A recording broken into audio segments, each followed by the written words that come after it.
Hey everyone! Today we're solving a GMAT-style problem that involves sets, prime numbers, and hidden number properties.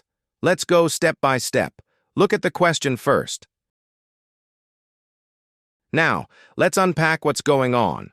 We're told that W is the product of all numbers in the set, and 5W is even. This is a sneaky hint. 5 is odd, so for 5W to be even, W must be even. Now remember, the only way a product of integers can be even is if at least one factor is even, and among the prime numbers, the only even prime is 2. So the hidden message here is, n must be 2. Now let's look at the full set again. 3, 17, 11, 2, 13, 23. To find the range, we subtract the smallest number from the largest number. The smallest is 2, and the largest is 23.